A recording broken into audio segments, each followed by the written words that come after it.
Hello everyone, welcome back to Eureka. आप सबको मकर संक्रांति की बहुत सारी शुभकामनाएं।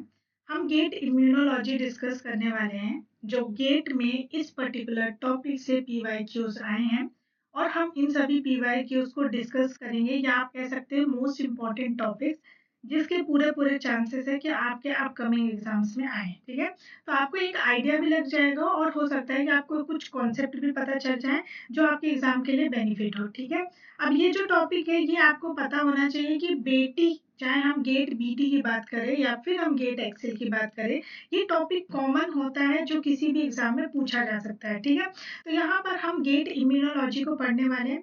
तो देखिए, यहाँ पर हम पीवाईक्यूज के थ्रू कंसेप्ट गेन करेंगे। तो यहाँ पर पहला क्वेश्चन है, which one of the following is not a principal component of innate immunity. तो सबसे पहले कि आपको ये पता होना चाहिए कि इम्यूनिटी क्या है। तो यहाँ पे मैं आपका शॉर्ट रिवीजन करवाती हूँ, उसके बाद हम इस क्वेश्चन पे वापस आएंगे। ठीक है, तो जब भी हम इम्यूनिटी की बात करते हैं, ठीक है, मैं यहाँ पे लिख देती हूँ इम्यूनिटी। तो जब भी हम इम्यूनिटी की बात करती हैं तो हम बोलते हैं होस्ट का डिफेंस, क्योंकि अल्टीमेटली इम्यूनिटी क्या है, इम्यून सिस्टम, और immune system is regarding host defence mechanism. ठीक है, तो जब हम होस्ट डिफेंस की बात करते हैं तो हम यहाँ पर कुछ तरह की इम्यूनिटी पढ़ते हैं। जैसे कि एक हम पढ़ते हैं इनेट इम्यूनिटी, और दूसरा हम पढ़ते हैं एक्वायर्ड, या फिर आप इसको बोल सकते हो एडेप्टिव, है ना, कोई भी बोल सकते हो। अब जो इनेट इम्यूनिटी होती है ना, इसमें बेसिकली हम क्या देखते हैं, हम इसमें देखते हैं कि यहाँ पर हम दो तरह के लाइन ऑफ डिफेंस पढ़ते हैं। एक होता है फर्स्ट लाइन ऑफ डिफेंस, दूसरा होता है सेकेंड लाइन ऑफ डिफेंस, और जो एक्वायर्ड होता है वो आपका थर्ड लाइन ऑफ डिफेंस को शो करता है।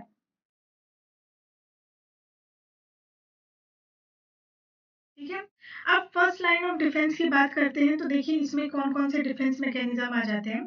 तो फर्स्ट लाइन ऑफ डिफेंस में आपका आ जाता है फिजिकल बैरियर। ठीक है, यहाँ पर हम पढ़ते हैं माइक्रोबायोटा बैरियर,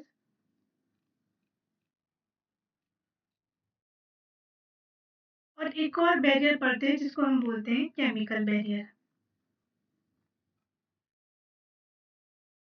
ठीक है, और अगर हम सेकेंड लाइन ऑफ डिफेंस की बात करें तो यहाँ पर हम देखते हैं फेगोसाइटोसिस, इन्फ्लामेशन,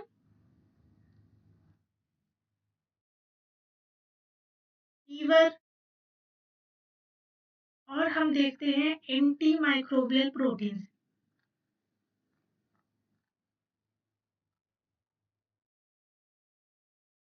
ठीक है, तो ये जो फर्स्ट लाइन और second line of defence mechanism है ये हम इनेट इम्यूनिटी में पढ़ते हैं। ठीक है, अब अगर हम एक्वायर्ड में बात करें तो एक्वायर्ड में हम बात करते हैं बी सेल्स की और टी सेल्स की। ठीक है, अब इनके कुछ अगर एग्जांपल्स को हम फोकस करें तो एग्जांपल क्या क्या हो सकते हैं। जैसे फिजिकल बैरियर में हम एग्जांपल देखते हैं स्किन, सबसे बेस्ट एग्जांपल स्किन। ठीक है, फिर स्किन के बाद क्या आता है, म्यूकस, और म्यूकस के बाद हम और कौन सा एग्जांपल देख सकते हैं, टीयर्स। टीयर्स में लाइसोसोम होता है ना, वो भी फिजिकल बैरियर का काम करता है। माइक्रोबायोटा बैरियर्स में हम देख सकते हैं कि जो रेसिडेंट माइक्रोबायोटा है, ठीक है, यानी कि ऐसे माइक्रो ऑर्गेनिज्म जो ऑलरेडी हमारे साथ रहते हैं, जैसे कि स्किन माइक्रोबायोटा देख लीजिए, या फिर जो इंटेस्टाइन में माइक्रोबायोटा रहते हैं, वो सब इसमें चले आते हैं। ठीक है, अब केमिकल की बात करूं तो यहाँ पर केमिकल में हम देख सकते हैं कौन कौन से बैरियर। केमिकल में हम स्वेट ग्लैंड आ जाता है, ठीक है, स्टमक एसिड्स आ जाते हैं, फिर अगेन म्यूकस भी आ जाता है, और कौन कौन से एग्जांपल्स हो सकते हैं केमिकल बैरियर में, सलाइवा, एक्सेट्रा, काफी कुछ आ सकता है। ठीक है, अगर हम फेगोसाइटोसिस की बात करें तो देखिए फेगोसाइटोसिस के लिए आपका मैक्रोफाज आ जाता है, डेंड्राइटिक सेल्स आ जाते हैं। ठीक है, इन्फ्लामेशन हो जाता है, फीवर हो जाता है, anti microbial proteins. B cell में चले आते हैं आपके प्लाज्मा सेल्स, या फिर मेमोरी बी सेल्स। ये कुछ एग्जांपल्स हो जाते हैं, और इनेट और एक्वायर्ड इम्यूनिटी को भी कनेक्ट करने का काम किया जाता है, यानी कि ये, और यहाँ पे कुछ सेल्स होते हैं जैसे कि एनके सेल्स होते हैं जो क्या करते हैं, एक्वायर्ड और इनेट इम्यूनिटी को कनेक्ट करते हैं। ठीक है, तो ये था एक ओवरव्यू। अब अगर हम देखेंगे, हमारा क्वेश्चन बोल रहा है कि कौन सा है जो इन्नेट इम्यूनिटी का कंपोनेंट नहीं है, यानी बेसिकली ये पूछ रहे हैं कि बताइए कौन सा एक्वायर्ड का पार्ट है, यही पूछ रहे हैं। ठीक है, तो अब आप देखोगे तो यहाँ पर जो है म्यूकोसल की बात करूँ, यानी म्यूकस की बात करूँ, तो म्यूकस आपका इन्नेट में आ जाता है। ठीक है, तो ये नहीं होगा। डेंड्राइटिक सेल्स अगेन आपका ये देखिए यहाँ पर है, इन्नेट में आ गया। कॉम्प्लीमेंट भी इन्नेट में आ जाएगा। कॉम्प्लीमेंट सिस्टम भी हम इन्नेट में पढ़ते हैं, तो ये भी नहीं हुआ। मेमोरी बी सेल्स, देखिए यहाँ पे मैंने बताया कि मेमोरी बी सेल्स जो है आपका एक्वायर्ड का पार्ट है, और यहाँ पे वही पूछ रहा है, इसीलिए जो ऑप्शन डी है वो एकदम करेक्ट है। नेक्स्ट क्वेश्चन है हमारा कि विच one of the following is not a part of human non specific defence system, यानी नॉन स्पेसिफिक की बात कर रहे हैं। ठीक है, अब अगेन मैंने आपको बताया है कि एक होता है हमारे पास इन्नेट इम्यूनिटी और दूसरा होता है एक्वायर्ड, या फिर जिसको आप एडेप्टिव इम्यूनिटी भी बोलते हो। ठीक है, तो अगर हम इसके कुछ कुछ कैरेक्टरिस्टिक देख लेते हैं। ठीक है, तो इन्नेट में क्या होता है, स्पेसिफिसिटी। अगर सपोज मैं बोलती हूँ कि बताइए कि स्पेसिफिक टू पैथोजन, अगर स्पेसिफिक टू पैथोजन बोलूं, तो जो इनेट इम्यूनिटी है वो स्पेसिफिसिटी शो नहीं करते, लेकिन adaptive adaptive immune system show करता है। ठीक है, अगर मैं इनके रिस्पॉन्स की बात करूं, ठीक है, ये कितना रिस्पॉन्स लेते हैं, तो इनेट का रिस्पॉन्स जो होता है वो क्विक फटाफट हो जाता है, लेकिन अडेप्टिव का रिस्पॉन्स स्लो होता है। ठीक है, नेक्स्ट क्या बात कर सकते हैं हम, डाइवर्सिटी की। डाइवर्सिटी, तो देखिए जो जितना स्पेसिफिक होगा डाइवर्सिटी भी उसमें उतनी ज्यादा होगी, और इसमें डाइवर्सिटी ना के बराबर होती है या फिर बहुत ही लिमिटेड होती है, आप ये कह सकते हो। ठीक है, और क्या क्या बोल सकते हैं।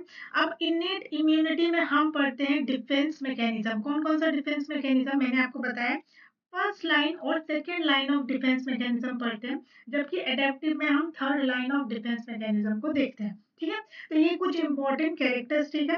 अब इसके बेसिस पे सॉल्व करने की कोशिश करते हैं।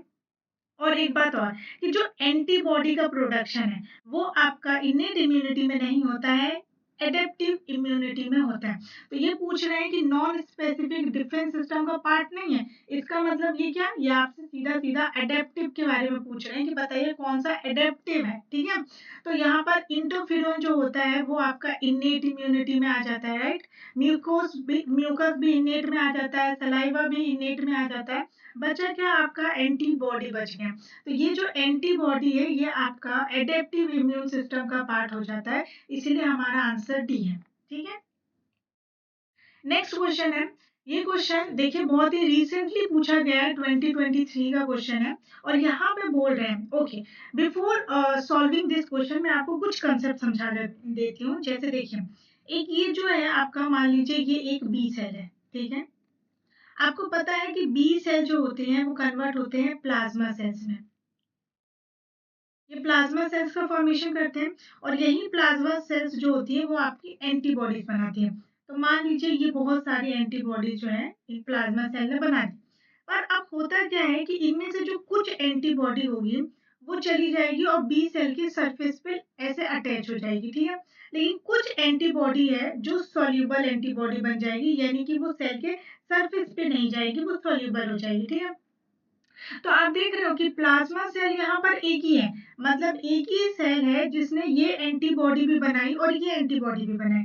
तो जो सेल के सरफेस पे एंटीबॉडी लगी लगी है उसको मैं मेम्ब्रेन बाउंड एंटीबॉडी भी बोल सकती हूँ, या फिर इसी एंटीबॉडी को मैं क्या बोल सकती हूँ, सेल के सरफेस पे सेल सरफेस एंटीबॉडी बोल सकती हूँ। और क्योंकि ये बी सेल के सरफेस पे लगी है इसीलिए इसको मैं बी सेल रिसेप्टर के तौर पे भी कंसिडर कर सकती हूँ। ठीक है, तो यानी किसी भी नाम से बोलूं आपको समझ में आना चाहिए कि हम किसकी बात कर रहे हैं। ठीक है, तो एक ये हो गया, दूसरा ये सॉल्युबल एंटीबॉडी हो गई।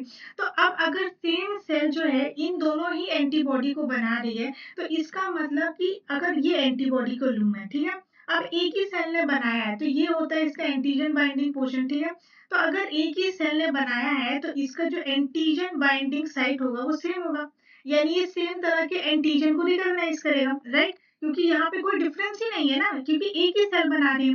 तो अगर ये सेम तरह के एंटीजन को पहचानेगा, यानी ये वाला भी और ये वाला भी। ठीक है, तो डिफरेंस कहाँ पर है, डिफरेंस यहाँ पर आता है कि देखिए, डिफरेंस ये आता है कि एक एंटीबॉडी को सेल के सरफेस पे इस तरीके से अटैच होना है, तो अगर किसी एंटीबॉडी को सेल के सरफेस पे अटैच होना है, तो इसका मतलब ये है कि इसके पास कुछ डोमेन्स होने चाहिए जो कि सेल के सरफेस के पास अटैच हो सकें, ठीक है? यानी एक अटैचमेंट साइट होना चाहिए। तो यहाँ पर जो हमारे पास बी सेल के सरफेस में ये वाली जो एंटीबॉडी है, सरफेस वाली एंटीबॉडी, इसके पास ये एक्स्ट्रा डोमेन होता है। बट ये आया कैसे, है ना? ये कंसेप्ट है ना कि ये आया कैसा?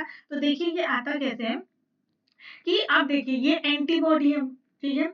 एंटीबॉडी एक प्रोटीन है, राइट? अब अगर ये प्रोटीन है तो इसके पास कोई ना कोई जीन होगा, तभी तो ये प्रोटीन बना। तो होता क्या है कि इसके पास एक जीन होता है, यही जीन जो है वो एक एक तरह से मेम्ब्रेन बाउंड या सेल सरफेस एंटीबॉडी यानी कि BCR बनाता है, और यहीं से बनता है आपका सॉल्युबल एंटीबॉडी, ठीक है? तो ये होता कैसे है? This happen because of the differential splicing, और इसी डिफरेंशियल स्प्लाइसिंग में हम पढ़ते हैं अल्टरनेट स्प्लाइसिंग, जिसकी वजह से एक ही सेल ने एंटीबॉडी बनाई, लेकिन कुछ एंटीबॉडी बी सेल के सरफेस पे चली गई और कुछ सॉल्युबल हो गए। अब क्योंकि ये एक ही सेल ने बनाया है, तो इसलिए इसका जो एंटीजन बाइंडिंग साइट है सेम है, एक ही जीन इसको कोड कर रहा है, और आपने देखा कि कैसे ये बन रहे हैं, ठीक है?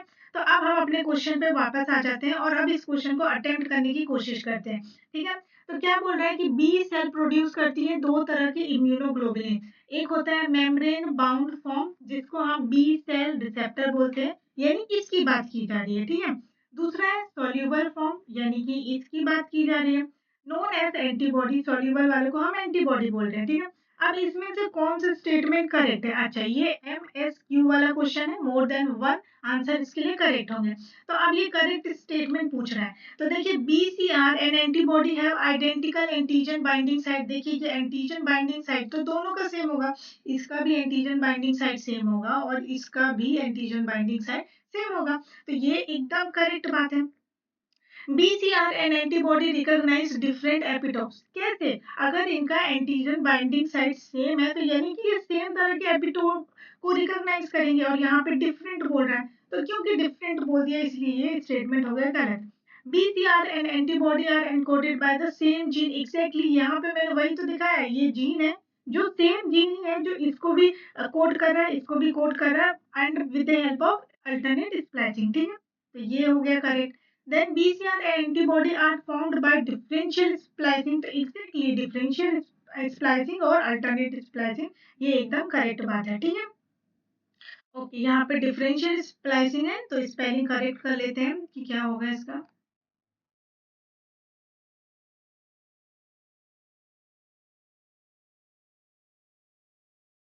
ठीक है, तो ये हो गया इसका आंसर, यानी इस पर्टिकुलर क्वेश्चन के राइट आंसर क्या क्या है? A, C and D, ठीक है? इस क्वेश्चन को सॉल्व करते हैं। तो अब बोल रहा है कि if a denatured protein of human origin is injected into a rabbit, antibody generated will recognise the death structure of a protein, ठीक है? तो सबसे पहले कंसेप्ट समझते हैं कि देखिए ये क्या बोल रहा है, डीनेचर्ड प्रोटीन बोल रहा है। तो जब भी हम डीनेचर्ड प्रोटीन की बात करते हैं, तो इसका मतलब होता है कि इसका जो कोवलेंट बॉन्ड है और नॉन कोवलेंट बॉन्ड ब्रेक हो चुके हैं, ठीक है? कुछ covalent bond and non covalent bond यहाँ पर ब्रेक हो चुके हैं। कोवलेंट बॉन्ड में हम पढ़ते हैं डाइसल्फाइड बॉन्ड, और नॉन कोवलेंट बॉन्ड में हम पढ़ते हैं हाइड्रोजन बॉन्ड, ठीक है? Hydrophobic bonds, ionic bond and van der Waals force, ये सारे इंटरेक्शन पढ़ते हैं, ठीक है? तो जब मैं बोल रही हूँ कि एक प्रोटीन डीनेचर्ड है, इसका मतलब कि आपने क्या किया, ये सारे के सारे बॉन्ड्स को ब्रेक कर दिए हैं, ठीक है? अब बॉन्ड्स को ब्रेक कर दिए हैं, तो देखिए अगर हम देखेंगे कि यहाँ पर बॉन्ड्स ब्रेक हो गए हैं, तो जो डीनेचर्ड प्रोटीन होता है इसमें सिर्फ एक ही बॉन्ड जो है वो इंटेक रहता है, यानी सही सलामत रहता है, और वो होता है पेप्टाइड बॉन्ड। पेप्टाइड बॉन्ड एक तरह का कोवलेंट बॉन्ड ही होता है, जो एक ही बॉन्ड है जो इंटेक्ट रहता है, बाकी सारे के सारे बॉन्ड्स जो है यहाँ पर टूट चुके होते हैं, ठीक है? तो अब अगर जब आपने डीनेचर्ड प्रोटीन भेजा, आप बोल रहे हो कि डीनेचर्ड प्रोटीन को जो ह्यूमंस का था आपने उसको रैबिट में इंजेक्ट कर दिया, ठीक है? तो पहले मान लीजिए कि ये प्रोटीन कुछ इस तरीके से था, जब इसके पास ये सारे के सारे इंटरेक्शंस थे, फिर आपने इसको डीनेचर्ड बना दिया। अब डीनेचर्ड प्रोटीन होने के बाद ये क्या हो गया, ये प्रोटीन कुछ इस तरीके से हो गया, क्योंकि अब इसमें क्या है, सिर्फ प्रेजेंट है पेप्टाइड बॉन्ड्स और कोई बॉन्ड इसमें प्रेजेंट नहीं है। और इस पेप्टाइड बॉन्ड वाले प्रोटीन को आपने इंजेक्ट कर दिया रैबिट में, इंजेक्ट कर दिया रैबिट में। तो अब रैबिट में जब इस तरह का प्रोटीन इंजेक्ट हुआ है तो एंटीबॉडी भी तो इसके अगेंस्ट ही बनेगी। ठीक है, रैबिट जो है वो एंटीबॉडी इस पेप्टाइड सॉरी इस प्रोटीन के अगेंस्ट ही बनाएगा। तो ये कौन सा स्ट्रक्चर है प्रोटीन का, ये आपसे क्वेश्चन पूछा गया है। ठीक है, तो अब हम देखते हैं। देखिए, जो आपका सेकेंडरी स्ट्रक्चर होता है ना, सेकेंडरी स्ट्रक्चर के लिए हाइड्रोजन बॉन्ड इंपॉर्टेंट होता है। आपने अल्फा हेलिक्स अगर पढ़ा होगा या बीटा प्लेटेड शेप, तो उसमें हाइड्रोजन बॉन्ड बहुत इंपॉर्टेंट है। पर यहाँ पे तो डीनेचर प्रोटीन में आपने इसको क्या कर दिया, हटा दिया, रिमूव कर दिया। तो अब तो ये स्ट्रक्चर तो रहा नहीं, तो ये हो गया गलत। टर्शरी स्ट्रक्चर में ये सारे बॉन्ड्स का बहुत इंपॉर्टेंट रोल होता है। अगर टर्शरी स्ट्रक्चर फंक्शनल है और आपने ये सारे बॉन्ड ब्रेक कर दिए हैं तो ये भी नहीं होगा। Quaternary structure of course tertiary structure की सब यूनिट्स होती है, तो ये भी नहीं होगा। तो बचा आपके पास प्राइमरी स्ट्रक्चर, और प्राइमरी स्ट्रक्चर ही ऐसा स्ट्रक्चर है जिसमें जो पेप्टाइड बॉन्ड रहता है वो इंटैक्ट रहता है, यानी पेप्टाइड बॉन्ड को कुछ नहीं हुआ। तो ये वाला जो स्ट्रक्चर आपने रैबिट में इंजेक्ट किया ना, एक्चुअली में ये प्राइमरी स्ट्रक्चर है, इसलिए एंटीबॉडी जो है प्राइमरी स्ट्रक्चर के अगेंस्ट बनी है। ठीक है, तो राइट आंसर हमारा ए हो जाता है। नेक्स्ट क्वेश्चन देखिए, which of the following is or are, ये MSQ क्वेश्चन। ठीक है, more than one can be correct. The positive agent of filariasis. Okay, अच्छा, इस क्वेश्चन को डालने का मोटिव ये है कि आपको पता चले कि ये क्वेश्चन सिर्फ माइक्रोबायोलॉजी पोर्शन में नहीं, इम्यूनोलॉजी से भी आता है, क्योंकि हम इम्यूनोलॉजी में होस्ट पैरासाइट का इंटरेक्शन पढ़ते हैं। ठीक है, तो अब यहाँ पे पूछा है कि फिलियरियसिस का बताइए पॉजिटिव एजेंट क्या होगा। तो मोस्ट ऑफ द पर्सन्स जिनको पता होगा कि ये जो है बुचेरिया बेनक्रॉफ्टी से ये कॉज होता है, तो आप ए टिक कर दोगे। बट ऐसा नहीं है, फिलेरियसिस जो होता है वो कॉज होता है Wuchereria bancrofti and it is also caused by Brugia malayi and it is also caused by Wuchereria malayi. यानी ये तीनों पॉजिटिव एजेंट हैं जो इस पर्टिकुलर डिसीज को कॉज कर सकते हैं। तो अगर ऑप्शन में अगर आपके पास ये तीनों दिया है तो ये तीनों करेक्ट होंगे, और यहाँ पर ऑप्शन में सिर्फ आपको ये ए और सी ही दिया है, तो ये दोनों करेक्ट है। तो इस पर्टिकुलर क्वेश्चन का जो आंसर है वो ए और सी ऑप्शन है। ठीक है, तो आपको ये भी याद रखना है कि ये नाम भी होते हैं, जरूरी नहीं है कि एक ही बस पॉजिटिव एजेंट को पूछा जाए। ठीक है, और इसके अलावा जो दूसरा इंपॉर्टेंट चीज है वो ये कि आपको जब क्वेश्चन ऐसे अटेम्प्ट करते हो तो आपको ये भी देखना है कि ये जो बचे वाले ऑप्शन है इनका क्या सीन है, ये कौन से डिसीज कॉज कर रहे हैं, इनका पॉजिटिव एजेंट क्या है, क्योंकि हो सकता है नेक्स्ट क्वेश्चन इनसे बन जाए। तो जो लेशमीनिया है इसका पॉजिटिव एजेंट क्या होता है, इसका पॉजिटिव एजेंट होता है सैंड फ्लाई। ठीक है, और जो ट्रिपेनोसोमा होता है इसका पॉजिटिव एजेंट होता है सीसी फ्लाई। आपको ये ध्यान रखना, टी से ट्रिपेनोसोमा, टी से सीसी फ्लाई। ठीक है, अब यहाँ पर नेक्स्ट क्वेश्चन है, all the cells that participate in immune responses originate from a population of, जितनी भी इम्यून सेल्स है उनका ओरिजिन कैसे होता है। ठीक है, तो चलो देखते हैं इनका ओरिजिन कैसे होता है। तो होता क्या है कि ये एक बोन मैरो होता है। ठीक है, ये बोन मैरो होता है, ये बोन मैरो वाला स्ट्रक्चर है। हम बोन मैरो पढ़ते हैं रेड बोन मैरो, और हम पढ़ते हैं येलो बोन मैरो। ठीक है, तो ये जो रेड वाला बोन मैरो होता है इसमें होती है एक प्रोसेस जिसको हम बोलते हैं हीमेटोपोइसिस। ये प्रोसेस का मतलब होता है कि यहाँ पर आपकी जितने भी सेल्स हैं, ब्लड सेल्स हैं, उनका फॉर्मेशन होगा। तो हीमेटोपोइसिस में क्या होता है, ब्लड सेल्स जितनी भी होती है उनका फॉर्मेशन होता है। तो यहाँ पर हम पढ़ते हैं माइलॉइड प्रोजेनिटर सेल्स, और यहाँ पर हम पढ़ते हैं लिम्फोइड प्रोजेनिटर सेल्स। ठीक है, अब जो माइलॉइड प्रोजेनिटर सेल्स होते हैं इनसे बनते हैं आरबीसीज, डब्ल्यूबीसीज एंड प्लेटलेट्स।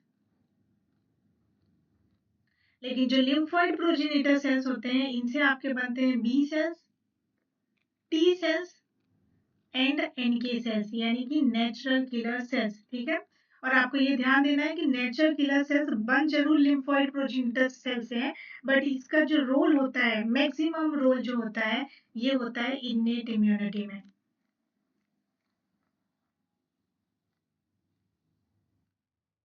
ठीक है, तो ये जो होता है, जो हिमेटोपोइटिक स्टेम सेल है, अच्छा ये जो प्रोसेस हो गई हिमेटोपोइसिस, इसमें जो स्टेम सेल्स होते हैं वो होते हैं हिमेटोपोइटिक स्टेम सेल्स। ये होते हैं जिनसे जो है ये पूरे के पूरे सेल्स का फॉर्मेशन होता है। तो ये एक तरह के स्टेम सेल होते हैं, this are the kind of stem cells जो पूरे के पूरे इम्यून सेल्स को बना रहे हैं। तो इसका आंसर हो जाता है स्टेम सेल। ठीक है, नेक्स्ट क्वेश्चन, ये बहुत ही ब्यूटीफुल क्वेश्चन है, क्योंकि जब भी मैं सब कॉलम वाले क्वेश्चन आते हैं तो बहुत ही इजीली से इनको अटेम्प्ट किया जा सकता है। ठीक है, तो आप इस वीडियो को पॉज करके ये सारे क्वेश्चन को पहले खुद अटेम्प्ट कर सकते हैं, बाद में इसका एक्सप्लेनेशन और राइट आंसर जान सकते हैं। ठीक है, तो मैं यहाँ पे आपको इसको सॉल्व करवाती हूँ। तो देखिए, जो मास्ट सेल होते हैं इनका क्या रोल होता है। मास्ट सेल जो है मेनली आपके हेलमिंथिक इन्फेक्शन के लिए जाने जाते हैं। तो दिस मैचेस विथ 4। ठीक है, और नेचुरल किलर सेल जो होता है इनके पास CD56 का मार्कर होता है। ठीक है, तो ये मैच हो गया 2 के साथ। न्यूट्रोफिलिस सेल्स जो होते हैं ये कैसे होते हैं, ग्रेन्यूल्स वाले होते हैं, तो ये मैच हो जाएंगे ग्रेन्यूल्स से। ठीक है, तो this matches with 3। And dendritic sales के पास लॉन्ग मेम्ब्रेनस प्रोजेक्शन होता है, तो ये मैच हो जाएगा 6। क्योंकि देखो आपको आपने देखा होगा, तो ये डेंड्राइटिक सेल होते हैं जिनके पास ऐसे लॉन्ग प्रोजेक्शंस होते हैं, और इस प्रोजेक्शंस की वजह से ही वो एंटीजन को ऐसे पकड़ लेते हैं और फैगोसाइटोसिस कर लेते हैं। ठीक है, तो ये मैच हो गया 6 के साथ। ओके, तो ये हो गया 4236, 423, 4236। तो आंसर जो है सेकंड वाला करेक्ट है। ठीक है, अब यहाँ पर ओके, इससे पहले इसमें हम थोड़ी सी बातें कर लेते हैं कि जो WBC होते हैं वो दो तरह के होते हैं। एक होता है आपका ग्रेन्युलोसाइट्स और दूसरा होता है ए ग्रेन्युलोसाइट्स। ग्रेन्युलोसाइट्स का मतलब है वो WBC जिनके पास ग्रेन्यूल्स प्रेजेंट है, और ग्रेन्यूल्स प्रेजेंट है उसमें आ जाता है न्यूट्रोफिल्स। इसका तो एग्जांपल आप यहाँ पर देख ही चुके हो। ठीक है, फिर इसके अलावा इओसिनोफिल्स भी आ जाता है, एंड देन और कौन सा, बेसोफिल्स। ये सब ग्रेन्यूल्स वाले WBC हैं, और ये एक ग्रेन्यूल्स में हम बात करते हैं मोनोसाइट्स की और मैक्रोफेजेस की। ठीक है, ओके, अब इस क्वेश्चन को अटेम्प्ट करते हैं। Interferon B is produce by, interferon B को कौन प्रोड्यूस करता है। ठीक है, ओके, तो क्या होता है, देखिए एक सेल्स होती है, ठीक है, जो वायरस से इन्फेक्टेड है, ये वायरस इन्फेक्टेड सेल्स है। ठीक है, तो ये सेल को वायरस ने इन्फेक्ट किया, तो ये सेल क्या करेगी, कुछ मॉलिक्यूल्स को रिलीज करेगी। ठीक है, ये मॉलिक्यूल्स एज अ सिग्नल काम करेंगे। ठीक है, ये मॉलिक्यूल्स एज अ सिग्नल काम करेंगे अपने नेबरिंग सेल्स के पास, क्योंकि नेबरिंग सेल्स इन सिग्नल्स को पहचान जाएगी, और फिर उसको पता चल जाएगा कि जो इसकी ये वाली यानी ये नेबर सेल है ये वायरस से इन्फेक्टेड है। तो अब ये वाली सेल क्या करेगी, खुद में ऐसे प्रोटीन्स या फिर ऐसे डिफेंस मैकेनिज्म को शुरू कर देगी जो इस वायरस के अगेंस्ट जो है काम करेगा। क्योंकि ये वायरस ने इस जो सेल को इन्फेक्ट किया है, तो ये इसको बस्ट करके निकलेगा भी तो, और ये निकलेगा तो अपनी नेबरिंग सेल को भी तो इन्फेक्शन कॉज करेगा। तो नेबरिंग सेल तो पहले से तैयार बैठी होगी कि अच्छा अब तो मैं वायरस के अगेंस्ट लड़ूंगी, क्योंकि उसको पहले ही पता चल चुका है। ठीक है, तो ये जो सिग्नलिंग मॉलिक्यूल्स है ये क्या होते हैं, ये एक तरह से इंटरफेरॉन्स होते हैं, और इंटरफेरॉन सिर्फ वायरस के इन्फेक्शन के कारण ही रिलीज किया जाता है। ठीक है, तो ये एक तरह से सिग्नलिंग मॉलिक्यूल्स होते हैं जिनको वो सेल्स प्रोड्यूस करती है जो वायरस से इन्फेक्टेड है। ठीक है, एक तरह से अपनी नेबरिंग सेल्स को हिंट देने के लिए, सिग्नल देने के लिए और बचाव के लिए। ठीक है, तो इसका आंसर हो जाता है virus infected cells. Okay, next question है nude mice refers to, nude mice का क्या मतलब होता है। हम जो होते हैं ना लैब में अपने एक्सपेरिमेंट में न्यूड माइस को बहुत अच्छे से यूज करते हैं। न्यूड माइस का मतलब होता है एक ऐसा माइस, ठीक है, मान लीजिए एक ये माइस है, और इसका हमने क्या किया, आर्टिफिशियल तरीके से हमने इसके थाइमस को रिमूव कर दिया। ठीक है, तो यानी अब आपके पास एक ऐसा माइस है जिसके पास थाइमस नहीं है, ये आपने क्या किया, आर्टिफिशियल तरीके से किया। तो एक ऐसा माइस जिसके पास थाइमस नहीं है, इस तरह के माइस को हम न्यूड माइस बोलते हैं। तो इसका आंसर हो जाएगा माइस विदाउट थाइमस। नेक्स्ट है एनर्जी। ओके, ये बहुत ही प्यारा कंसेप्ट है। बताइए एनर्जी क्या होता है, एनर्जी का मतलब क्या होता है? देखिए होता क्या है कि एक एंटीजन प्रेजेंटिंग सेल्स होती हैं, ठीक है। एंटीजन प्रेजेंटिंग सेल्स आपकी मैक्रोफाज हो सकती हैं, बी सेल्स हो सकती हैं, डेंड्राइटिक सेल्स हो सकती हैं, कोई भी हो सकती है। ये प्रोफेशनल एंटीजन प्रेजेंटिंग सेल्स है। तो मान लेती हूँ मैं यहाँ पर ये डी3 है, यानी डेंड्राइटिक सेल है जो एंटीजन प्रेजेंटिंग सेल्स है। और ये अपने सरफेस के ऊपर क्या करेंगे, एंटीजन को प्रेजेंट करेंगे, ठीक है। तो ये हो गया एंटीजन जिसको अपने सरफेस के ऊपर एंटीजन प्रेजेंटिंग सेल ने प्रेजेंट किया। और ये कौन सा है, ये मान लीजिए कि MHC1 की हम बात कर रहे हैं। तो ये MHC1 का स्ट्रक्चर बना दिया मैंने, और ये बीटा 2 माइक्रोग्लोबुलिन, ठीक है। अब इस एंटीजन को पहचानने वाला भी कोई होना चाहिए। पहले तो हम इसका स्ट्रक्चर बना देते हैं, ये है एंटीजन, ठीक है। अब इस एंटीजन को रिकॉग्नाइज करने वाला भी कोई चाहिए। तो यहाँ पर आ गया एक सेल। अगर MHC1 है तो ये सेल होगा TC सेल, ठीक है। और TC सेल क्या होता है, इसको इस तरीके से रिकॉग्नाइज करेगा। तो ये हो जाता है टी सेल रिसेप्टर। हाँ, ये रिसेप्टर टी सेल के पास है, तो मैंने इसको नाम दे दिया टी सेल रिसेप्टर, ठीक है। बट इतना इनफ नहीं होता है, क्योंकि यहाँ पे टी सेल के पास कुछ ऐसे और रिसेप्टर प्रेजेंट होते हैं जिसको पहचानते हैं CD8 मार्कर प्रेजेंट होता है टीसी सेल के पास, ठीक है। तो ये जब CD8 सेल जब इसको पहचानता है तो इसको हम बोलते हैं कि रिसेप्टर रिकॉग्निशन हुआ, ठीक है। बट इसके अलावा एक तो ये फिनोमिना हो गया, दूसरा फिनोमिना हमें चाहिए होता है को रिसेप्टर बाइंडिंग का, जिसको हम को स्टूमुलेटरी सिग्नल भी बोलते हैं। और ये ज़रूरी है, क्योंकि अगर ये चीज़ नहीं हुई, दोनों एक ही बात है, हाँ। अगर ये चीज़ नहीं हुई तो टीसी सेल इस एंटीजन को रिकॉग्नाइज़ नहीं कर पाएँगी। ये आपको ध्यान में रखना है बहुत ही अच्छे तरीके से। तो अब क्या हो रहा है कि इस टीसी सेल के पास कुछ मॉलिक्यूल होता है, ठीक है? कुछ मॉलिक्यूल होता है, इसका नाम रख दिया मैंने CD28, एक मार्कर होता है, जो एंटीजन प्रेजेंटिंग सेल्स इसको पहचानता है, और मतलब इन दोनों की बाइंडिंग होती है बेसिकली। और इसके पास जो होता है, जो CD28 से इंटरेक्ट करता है, वो होता है आपका CD80 एंड 86, ठीक है, ये होता है। और इनकी बाइंडिंग हो गई, इनकी बाइंडिंग को ही हम बोलते हैं को स्टूमुलेटरी रिस्पॉन्स। और ये बाइंडिंग जब होती है तभी हम बोलते हैं कि टीसी सेल ने एंटीजन को पहचान लिया, एंटीजन को रिकॉग्नाइज कर लिया, एंटीजन को रिकॉग्नाइज कर लिया। तो अब इस एंटीजन के लिए क्या है, टीसी सेल एक्टिव हो चुकी है। और जब ये एक्टिव होगी तो ये साइटोकाइंस को रिलीज करेगी, ठीक है। तो ये पर्टिकुलर जो है एक तरह से फिनोमिना चल रहा होता है। लेकिन कई बार क्या होता है कि ये जो को स्टूमुलेटरी सिग्नल है ये काम नहीं करता, मतलब ये बाइंडिंग जो है वो नहीं हो पाती है। और अगर ये बाइंडिंग नहीं होगी तो टीसी सेल जो है वो एंटीजन को रिस्पॉन्स नहीं करता एंटीजन के लिए। तो इस फिनोमिना को हम बोलते हैं एनर्जी, ठीक है। तो एनर्जी में क्या हो रहा है कि जो एंटीजन है उसके लिए टीसी सेल रिस्पॉन्स ही नहीं कर रही, तो अनरिस्पॉन्सिवनेस टू एंटीजन, ये हो जाता है एनर्जी, ठीक है।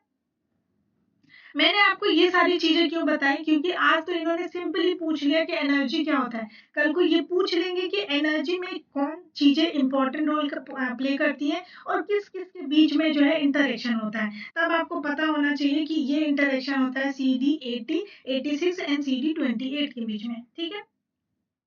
नेक्स्ट क्वेश्चन है हमारा कि कौन सी क्लास ऑफ एंटीबॉडी है जो सबसे पहले डेवलप होती है बी सेल से, यानी बोन मैरो के अंदर बी सेल सबसे पहले कौन सी एंटीबॉडी का फॉर्मेशन करता है। तो ऑफ कोर्स उसका आंसर आ जाएगा IgM, ठीक है। और IgM एंटीबॉडी जो होती है वो आपकी मोनोमर भी हो सकती है और वो हो सकती है पेंटामर भी। मोनोमर है मतलब 1 यूनिट है, पेंटामर है मतलब 5 यूनिट है। अगर मोनोमर है तो ये जो है सेल के सरफेस पे रहेगी, यानी सेल सरफेस रिसेप्टर बन के रहेगा। और अगर पेंटामर है तो ये हो जाएगी सॉल्यूबल एंटीबॉडी, ठीक है। नेक्स्ट क्वेश्चन है कि based on the heavy chain, ठीक है, हैवी चेन क्या होती है, ये एंटीबॉडी का स्ट्रक्चर है। तो ये हो गया, ये वाला जो है ये लाइट चेन हो जाता है। और ये वाला पूरा पोर्शन, जैसे कि ये जो पोर्शन है ये आपका क्या हो जाता है, हैवी चेन का पोर्शन होता है, ठीक है। तो based on the heavy chain बताइए कि कौन सी एंटीबॉडी के पास मल्टीपल सब टाइप्स हैं। याद रखिए कि ये मल्टीपल सब टाइप्स की बात कर रहा है, मोनोमर्स नहीं। अगर हम बोलेंगे कि सबसे ज्यादा मोनोमर किसमें है, तो हम बोलेंगे आईजीएम, जो कि 5 का होता है, यानी पेंटामर होता है, ठीक है। लेकिन इन्होंने यहाँ पर सब टाइप्स पूछे हैं, तो सब टाइप्स के लिए हमारा आंसर आईजीजी हो जाएगा, क्योंकि आईजीजी के जो सब टाइप्स है वो है IgG 1, IgG 2, IgG 3 and IgG 4। ये 4 तरह के सब टाइप्स जो हैं आईजीजी के पाए जाते हैं, ठीक है। अब इसी क्वेश्चन को मैं थोड़ा सा पूछती हूँ डिफरेंट तरीके से कि बताइए इन चारों में से कौन सा सब टाइप है जो प्लासेंटा को क्रॉस करता है बहुत ही इफेक्टिव तरीके से। क्योंकि हमें ये तो मालूम है कि इन सभी एंटीबॉडी में आईजीजी जो है वो प्लासेंटा को क्रॉस करता है, लेकिन अगर मैं इन सब टाइप्स की बात करूं तो सबसे ज्यादा कौन अच्छे से क्रॉस करेगा, तो इसका आंसर हो जाता है 1, 3, 2 एंड 4। यानी सबसे ज्यादा इफेक्टिव तरीके से आईजीजी 1 होगा जो प्लासेंटा को क्रॉस करेगा, फिर उससे कम आईजीजी 3, फिर आईजीजी 2 एंड आईजीजी 4 को देखा गया है कि वो ऑलमोस्ट निग्लिजेबल है कि वो प्लासेंटा को क्रॉस करता है, ठीक है। नेक्स्ट क्वेश्चन है आपका, ये again match the type question आ गया है, जिसमें आपको क्लास 1 में इम्यूनोग्लोबुलिन्स की क्लास है, क्लास 2 में उनके फंक्शंस के बारे में पूछा गया है, ठीक है। तो अब इसको ट्राई करिए। तो देखिए जो आईजीजी होता है, आईजीजी का क्या रोल होता है, आईजीजी जो होता है वो सबसे ज्यादा सीरम में सबसे ज्यादा हाईएस्ट एंटीबॉडी है जो पाया जाता है। तो दिस मैचेस विद 4। आईजीए जो होता है वो सिक्रीशन या म्यूकस के फॉर्म में देखा जाता है, तो हम इसको बोल सकते हैं कि ये एक्सटर्नल सिक्रीशन में पाया जाता है। आईजीई जो है वो आपका पैरासाइट्स के अगेंस्ट इन्फेक्शन में प्रोटेक्ट करता है, तो this matches with 2। And IgM का रोल जो होता है वो ऐसा है कि जब भी एंटीजन से आपकी बॉडी को अटैक होगा तो सबसे पहले बॉडी में जो एंटीबॉडी बनेगी उस पर्टिकुलर एंटीजन के डिफेंस में, तो वो होती है आईजीएम। तो ये मैच हो गया 3 से, यानी 4, 1, 2, 3, 4, 1, 2, 3। तो इसका जो है फर्स्ट आंसर करेक्ट है। एंटीबॉडीज की प्रॉपर्टीज के रिगार्डिंग ऑलरेडी एक वीडियो यूरिका में प्रेजेंट है, आप उस वीडियो को देख सकते हो। उस वीडियो में से आप देखोगे तो जितने भी क्लास ऑफ एंटीबॉडी है उनके जितने इम्पोर्टेंट फंक्शन है सब आपको वहीं मिल जाएंगे, आपको कोई और दूसरा वीडियो कहीं और कोई नोट्स की जरूरत ही नहीं पड़ेगी, ठीक है। तो आई होप कि आपने वो वीडियो देख लिया होगा। अगर आपने वो एंटीबॉडीज का वीडियो नहीं देखा है तो मैं आपको इस वीडियो में लिंक प्रोवाइड कर दूंगी, आप जाके देख सकते हैं। चलिए हम अपने नेक्स्ट क्वेश्चन की ओर बढ़ते हैं। ये क्वेश्चन का आंसर दीजिए क्या होगा। तो ट्राई दिस क्वेश्चन। अब इस क्वेश्चन में क्या बोल रहा है कि पहले तो आपको एक स्टेटमेंट दिया है, फिर उसका रीजन दिया है, आपको ये बताना है कि कौन सी चीजें करेक्ट मैच हो रही है, ठीक है। तो सबसे पहला जो स्टेटमेंट है वो ये है कि आईजीएम जो है वो सीरम में पाया जाता है as a pentameric protein consisting of 5 IgM monomer. तो एग्जैक्टली सही बोल रहा है कि सीरम में जो है पेंटामेरिक फॉर्म में आईजीएम पाया जाता है, जिसके पास 5 मोनोमर यूनिट होती है। तो ये स्टेटमेंट तो करेक्ट है, लेकिन इसका रीजन ये बोल रहे हैं कि the pentameric form of IgM is due to cross linking of IgM monomer via peptide bond. क्या आपने ऐसा कभी पढ़ा है? ये आईजीएम जो है ये मोनोमर भी होते हैं और ये पेंटामर भी होते हैं, ये बात मैं आपको बता चुकी हूँ। तो ये जो पेंटामर है वो मोनोमर की क्रॉस लिंकिंग की वजह से नहीं होते हैं। इनको क्या है, प्लाज्मा सेल जो है अलग अलग बनाती हैं, मतलब प्लाज्मा सेल से ये बनते हैं और ये कभी भी जो है क्रॉस लिंकिंग की वजह से नहीं होता। और पेप्टाइड बॉन्ड, आपने एंटीबॉडी में पेप्टाइड बॉन्ड नहीं, आपने डाइसल्फाइड बॉन्ड्स पढ़े हैं।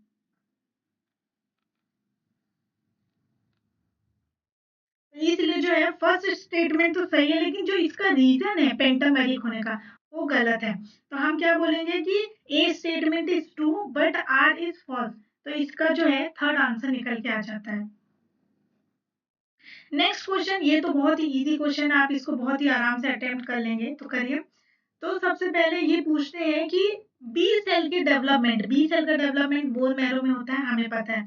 तो बी सेल के डेवलपमेंट के लिए किसकी जरूरत होती है, रिक्वायरमेंट पूछा है। ठीक है।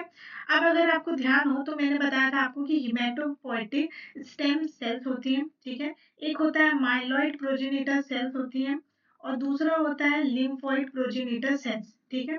अब माइलॉइड प्रोजेनिटर सेल्स में आपको आरबीसी बनता है, डब्ल्यूबीसी बनते हैं एंड प्लेटलेट्स बनता है। और लिम्फोइड प्रोजेनिटर सेल से आपको बी सेल का फॉर्मेशन मिलेगा, टी सेल्स का फॉर्मेशन बनेगा मिलेगा और एनके सेल्स का भी फॉर्मेशन यहीं पे आपको देखने को मिलेगा, ठीक है।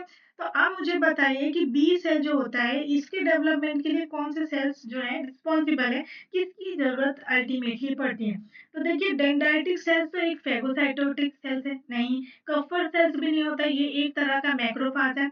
एनके सेल तो खुद यहाँ पे बन रहा है, तो बी सेल की रिक्वायरमेंट कैसे होगा। तो बचता है हमारे पास स्टोमन सेल्स जो क्या होते हैं बी सेल के डेवलपमेंट के लिए इंपॉर्टेंट रोल प्ले करते हैं, ठीक है। नेक्स्ट क्वेश्चन है आपका, अगेन ये मैच द फॉलोइंग टाइप का क्वेश्चन आ गया, मैच करिए। तो जो बी सेल होता है, बी सेल का रोल हम ह्यूमोरल इम्यूनिटी में देखते हैं, ठीक है। न्यूट्रोफिल्स जो होते हैं वो आपका फेगोसाइटोसिस होते हैं। टी सेल साइटोटॉक्सिसिटी के लिए देखते हैं हम टीसी सेल जो होते हैं। और मास्ट सेल का रोल होता है हिस्टामाइन एसोसिएटेड एलर्जी के लिए। तो यहाँ पे क्या हो गया, बी का 1 हो गया, न्यूट्रोफिल्स ये 4 हो गया, एंड टी सेल का 2 एंड मास्ट सेल इज 3। तो 1 4 2 3, 1 4 2 3, सेकेंड ऑप्शन इसका करेक्ट है। नेक्स्ट क्वेश्चन है हमारा, an immunocompromised person become infected with a pathogenic strain of bacteria. ये क्या बोल रहे हैं, इम्यूनो कॉम्प्रोमाइज्ड पर्सन का मतलब क्या है कि ऐसा पर्सन जिसकी इम्यूनिटी क्या हो, वीक हो, ठीक है। उस पर्सन को एक बैक्टीरियल की स्ट्रेन ने इन्फेक्ट कर दिया। तो अब ये पूछ रहे हैं कि उसका जो बैक्टीरियल लोड है टाइम के साथ किस तरह से रिप्रेजेंट कर सकते हैं हम, यही पूछ रहा है क्वेश्चन में। तो अगर इस तरह के क्वेश्चन को आप सॉल्व करते हो तो पहले तो आपको ये पता होना चाहिए। देखिए इसका जो करेक्ट आंसर है वो बी है, ठीक है। अब कैसे है मैं आपको बताती हूँ। ये देखिए यहाँ पर क्या हो रहा है, एक्स एक्सिस में आपको टाइम बता रहा है और यहाँ पे बैक्टीरिया का लोड बता रहे हैं। तो स्टार्टिंग में जब बैक्टीरिया ने इन्फेक्ट किया होगा तो वो देखिए धीरे धीरे धीरे धीरे बढ़ रहा है, ठीक है। बट पीक पे आते आते जहाँ पे वो मैक्सिमम हो जा रहा है उसके बाद से डिक्लाइन भी शो कर रहा है, क्यों, क्योंकि जब ये बॉडी में एंटर किया तो ये स्टार्टिंग में जो है first line of defence mechanism आपको दिखा होगा, ठीक है। फिर यहाँ पे second line of defence mechanism में काम किया होगा। फिर यहाँ पर आते आते third line of defence mechanism यानी कि एक्टिव इम्यूनिटी जो है, यानी जो एक्वायर्ड एडेप्टिव इम्यूनिटी है वो एक्टिव हो गई। यहाँ पे इनेट वाला काम कर रहे थे, यहाँ पे एडेप्टिव वाले ने काम किया और फिर क्या हुआ, एंटीबॉडी का प्रोडक्शन हुआ और फिर धीरे धीरे आप देखोगे कि बैक्टीरिया का लोड कम होता गया, ठीक है। इसीलिए ये ग्राफ जो सही है, क्योंकि विद टाइम पहले तो स्टार्टिंग में बैक्टीरिया लोड बढ़ेगा, ठीक है, क्योंकि बॉडी इस टाइम पे अपने आप को प्रिपेयर कर रही है कि इस बैक्टीरिया से लड़ने के लिए। लेकिन जैसे ही बॉडी अपने आप को एक फुली पावरफुल बना लेती है, एंटीबॉडी का फॉर्मेशन हो जाता है, तो फिर वो उस बैक्टीरिया के अगेंस्ट काम करती है और फिर जैसे ही बैक्टीरिया के अगेंस्ट काम करेंगे तो बैक्टीरिया धीरे धीरे डेड होते जाएंगे, तो वो टाइम के साथ उसका ग्राफ नीचे आने लग जाएगा, ठीक है। नेक्स्ट क्वेश्चन है, ये क्वेश्चन है आपका एमएससी से। आप बताइए कि जो एंडोजेनिस एंटीजेंस होते हैं उनको सरफेस पे, सेल के सरफेस पे presented on the cell surface along with, उनको सेल के सरफेस पे प्रेजेंट किया जाता है किसके साथ। तो सिंपल सा रीजन है कि जब हम एंडोजेनिस एंटीजन की बात करेंगे तो हम बात करेंगे एमएससी क्लास 1 की, ठीक है। अब जरा यहाँ पर हम थोड़ा सा रिवाइज कर लेते हैं, एमएससी क्लास 1 और एमएससी क्लास 2 को रिवाइज कर लेते हैं, ठीक है। तो मेरे साथ साथ आप लोग भी रिकॉल करिए और बताइए मुझे कि इसमें क्या क्या पॉइंट्स हो सकते हैं, ठीक है। तो पहले तो हम बात कर लेते हैं इसके स्ट्रक्चर की। तो अगर मैं स्ट्रक्चर की बात करूं तो एमएससी क्लास 1 का स्ट्रक्चर कुछ इस तरीके से होता है और यहाँ पर आ जाएगी आपका बीटा 2 माइक्रोग्लोबुलिन, ठीक है। और ये होता है अल्फा 1, अल्फा 2 एंड अल्फा 3, ये डोमेन हो गया। अब एमएससी क्लास 2 की बात करूं मैं तो यहाँ पर जो इसका स्ट्रक्चर होता है वो कुछ इस तरीके से होता है, यानी alpha 1, beta 1, alpha 2 and beta 2 domains होते हैं इसके पास, है ना। यही होता है, इसी तरह का स्ट्रक्चर आपने पढ़ा है या फिर कुछ डिफरेंट पढ़ा है,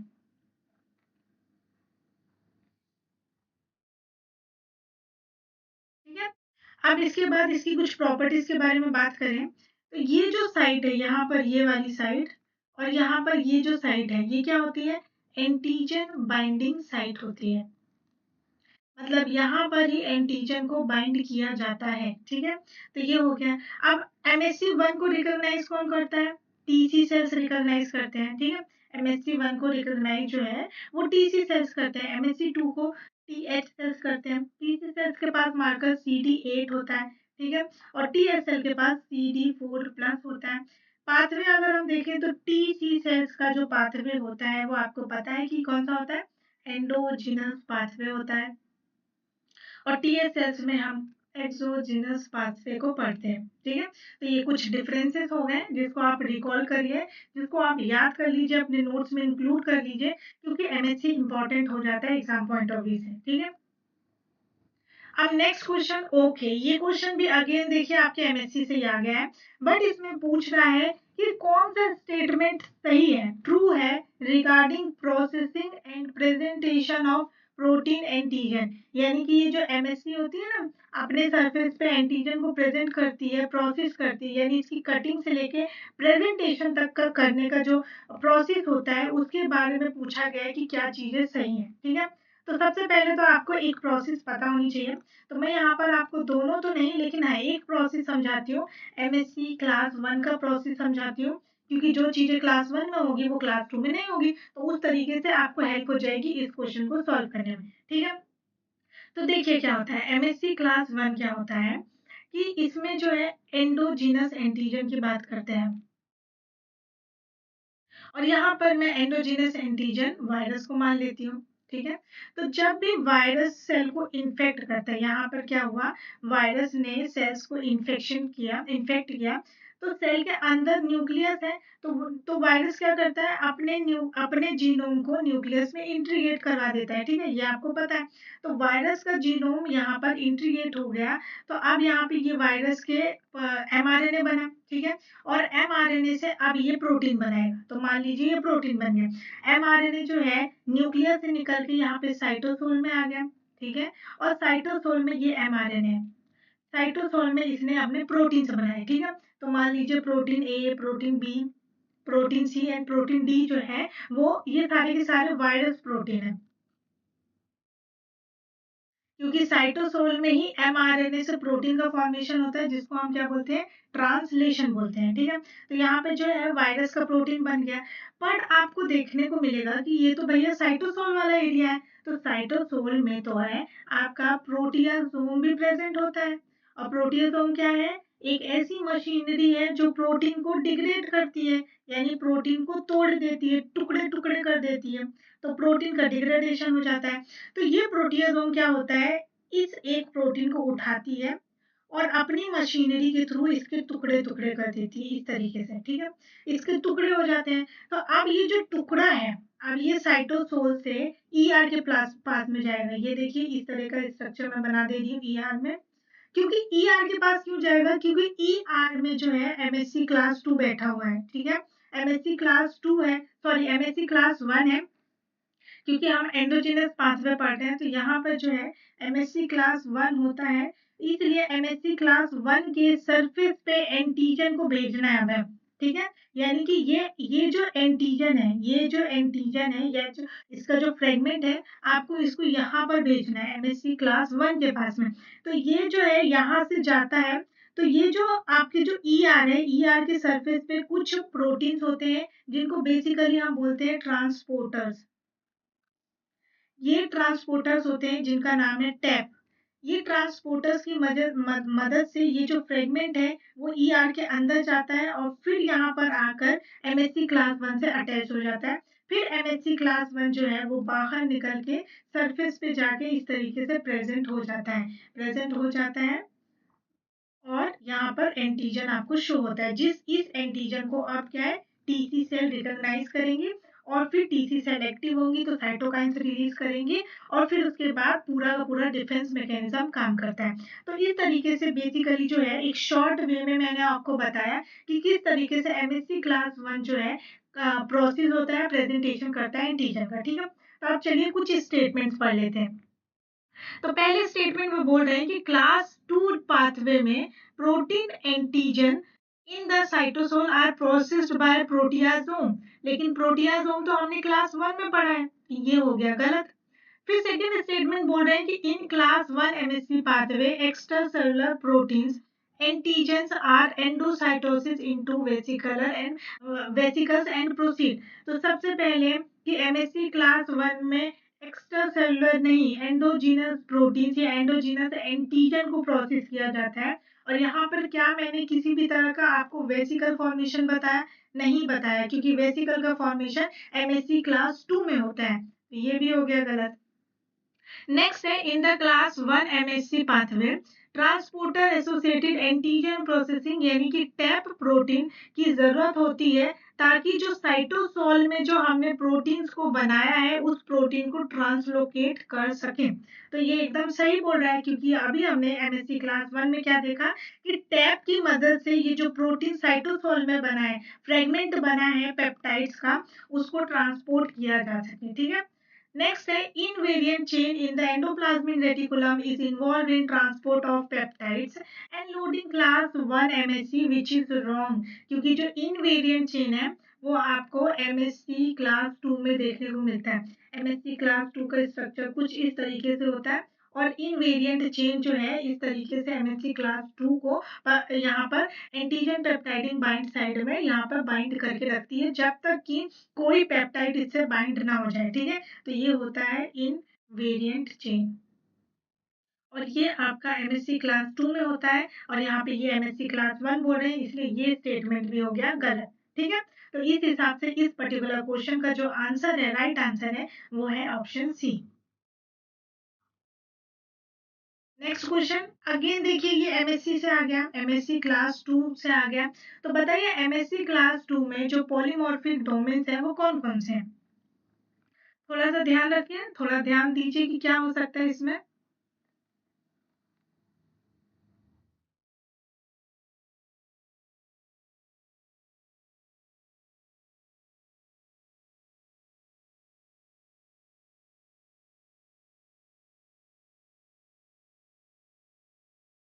अगर आपने नोटिस किया होगा तो देखिए, ये डायग्राम मैं आपको पहले भी बनवा चुकी हूँ।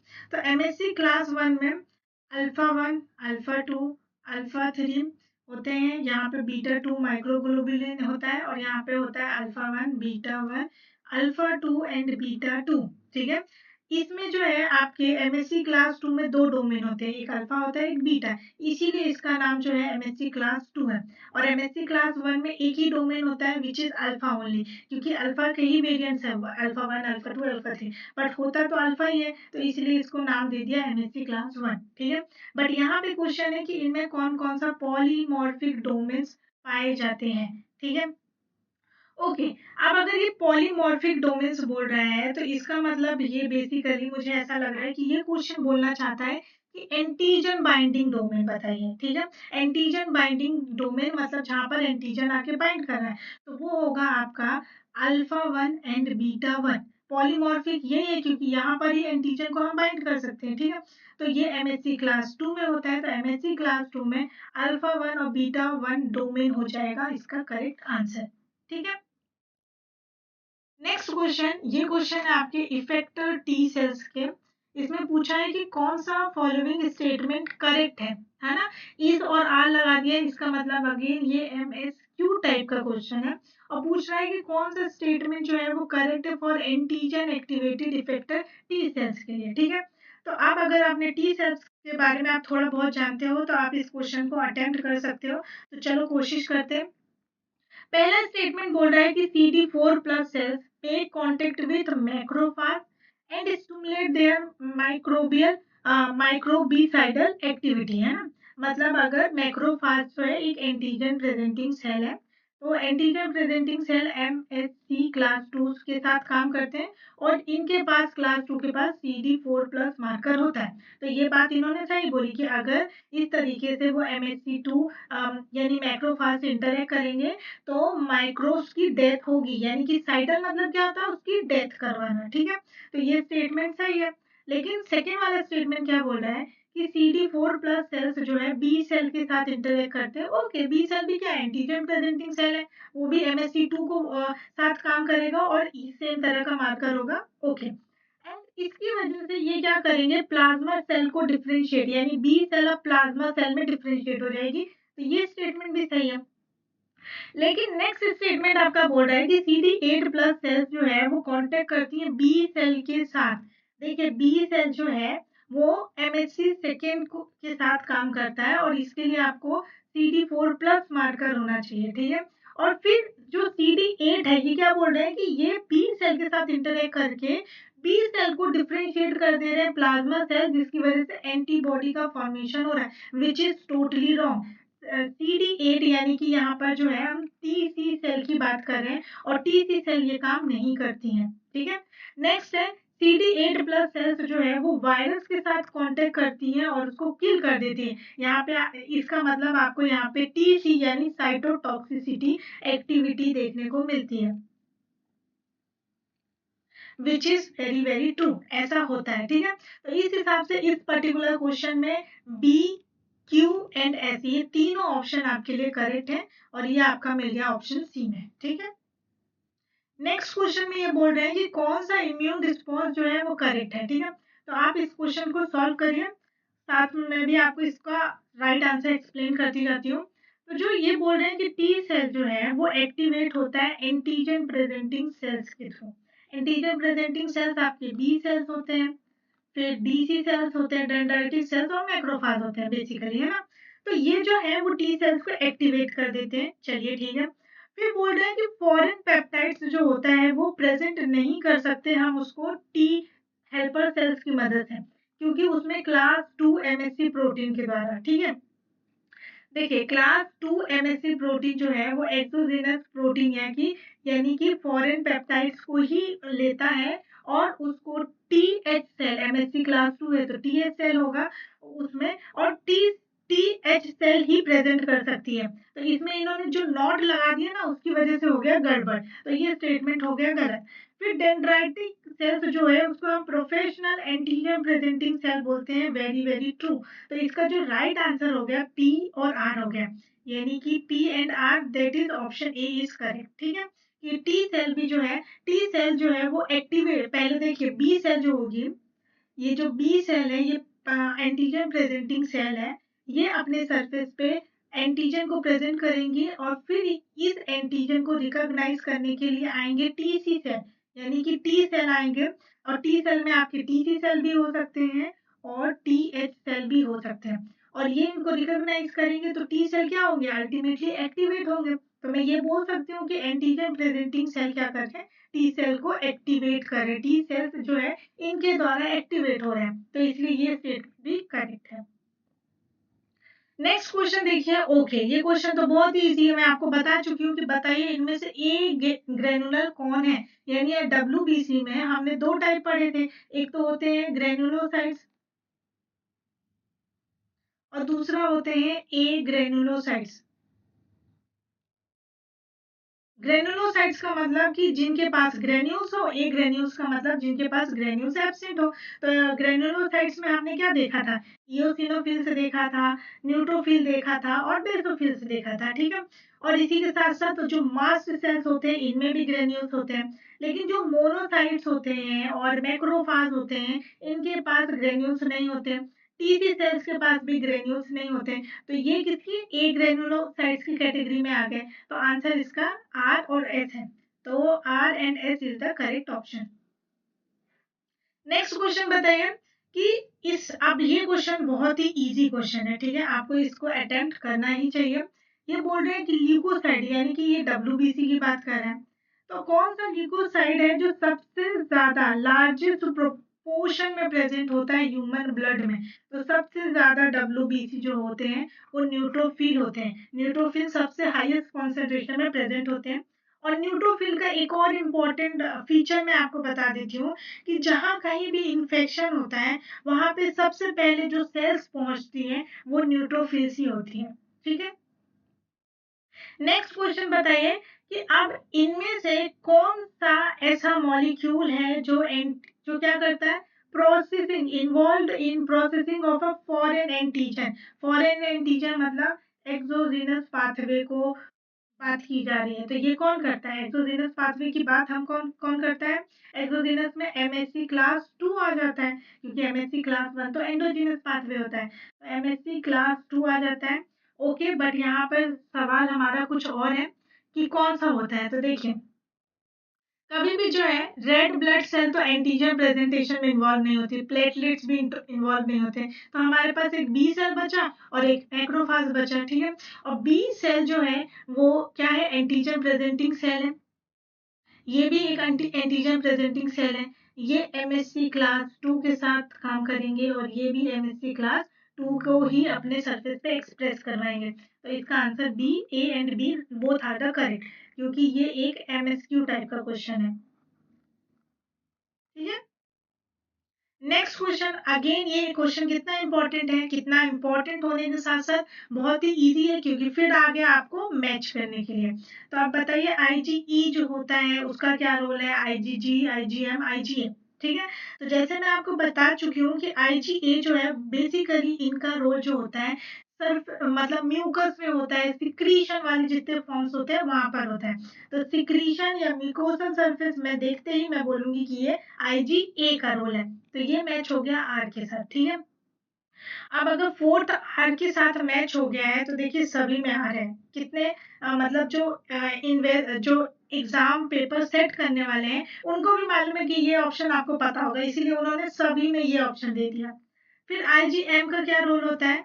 ये पहली एंटीबॉडी है जो इन्फेक्शन के रिस्पॉन्स में सबसे पहले बनती है, तो ये हो गया क्यू, यानी कि थर्ड मैचेस विथ क्यू। तो अब आपके पास ये दोनों ऑप्शन आए हैं, ये दोनों हो गए गलत, ठीक है, क्योंकि क्यू का थर्ड नहीं है कहीं पे भी। क्यू का थर्ड सिर्फ यहाँ है। Okay okay, no no no, एक सेकेंड, यहाँ पर तो क्या ही स्टोरी चल रही है ना। यहाँ पे क्या चल रहा है? क्यू का थर्ड का क्यू होना चाहिए, थर्ड का क्यू होना चाहिए, हाँ तो फिर सही है, ये और ये दोनों नहीं होगा, ठीक है। नेक्स्ट क्या है? आईजीजी जो है वो आपके फीटस को प्रोटेक्ट करता है। क्यों? क्योंकि ये जो है वो प्लासेंटा को क्रॉस कर सकता है और फीटस को एंटीबॉडीज प्रोवाइड करता है, क्योंकि फीटस का बॉडी अभी इतना ज्यादा अच्छा स्ट्रॉन्ग नहीं हुआ है कि वो खुद एंटीबॉडी बना सके, ठीक है। तो ये मैच हो गया पी के साथ, तो second match is with P, second को पी मिल गया, तो आपके पास राइट आंसर निकल के आ गया। और आईजीई का जो रोल होता है वो होता है एलर्जिक रिएक्शन में। आप पढ़ते हो ना, आईजीई जो है मास्ट सेल के साथ एलर्जिक रिएक्शन करवाता है, तो ये मैच हो गया एस के साथ। तो इस तरीके से आपके सारे राइट आंसर निकल के आ गए। अब ये वाला क्वेश्चन भी अगेन मैच द टाइप वाला क्वेश्चन है, मैच ही करना है। तो यहाँ पर देखिए आईजीए का क्या रोल है। सबसे सिंपल है कि आईजीए जो है आपका कैसा होगा? ओके, आईजीए का काम जो होता है वो क्या होता है? म्यूकोसल इम्यूनिटी, एकदम सही, क्योंकि म्यूकस और सिक्रीशन की बात करें तो हम आईजीए का नाम ही लेते हैं, ठीक है। तो ये मैच हो गया आपका पी के साथ। आईजीजी जो होता है वो सबसे ज्यादा अबंडेंट एंटीबॉडी है जो ब्लड में पाई जाती है, तो ये मैच हो गई आर के साथ। आईजीडी का जो रोल होता है, देखिए जो ये आपकी बी सेल है ना, बी सेल के सरफेस पे आईजीएम प्रेजेंट होता है ऐसा मोनोमर, और इसी के साथ साथ आईजीबी के सॉरी बी सेल के सरफेस पे आईजीडी भी प्रेजेंट होता है ऐसा मोनोमर। ये आईजीडी जो है वो तो हमेशा मोनोमर फॉर्म में ही रहेगा, और ये भी बी सेल के सरफेस पे प्रेजेंट होता है, यानी ऐसी दो एंटीबॉडी हैं जो आपके बी सेल के सरफेस पे प्रेजेंट होंगी। तो आईजीडी जो है वो बी सेल के मेम्ब्रेन में प्रेजेंट होता है, तो this matches with S. And IgE का रोल क्या होता है? अगेन लास्ट बचा हमारे पास, पैरासिटिक इन्फेक्शन से जो इम्यूनिटी प्रोवाइड करता है वो होता है आईजीई। तो ये मैच हो गया आपका क्यू के साथ, तो पी आर एस क्यू। तो देखिए ये हो गया P R S and Q, right answer is C option. Okay, तो यहाँ पर हमारे इम्यूनोलॉजी के कुछ इंपॉर्टेंट पीवाईक्यूज हम यहाँ पर एंड करते हैं। आई होप कि ये वीडियो आपके लिए बहुत यूजफुल होगा, आप कुछ अच्छे कंसेप्ट जाने होंगे। अगर सीरियसली आपको ये वीडियो थोड़ा भी हेल्पफुल लगा है तो आप इसको ज़रूर लाइक करिए और इस वीडियो को शेयर भी करिए और इस पे ज़रूर अच्छे से फीडबैक दीजिए, क्योंकि आपका एक लाइक, एक कमेंट बहुत ही ज़्यादा इम्पोर्टेंट हो जाता है मुझे मोटिवेट करने के लिए कि मैं इस तरह की वीडियो आपके लिए और ज़्यादा अच्छे से प्रिपेयर करूँ और आपके सामने प्रेज़ेंट करूँ जो आपके एग्ज़ाम पॉइंट ऑफ व्यू से इम्पोर्टेंट हो। Thank you so much for watching this video. मिलते हैं नेक्स्ट वीडियो में, तब तक के लिए take care and bye bye.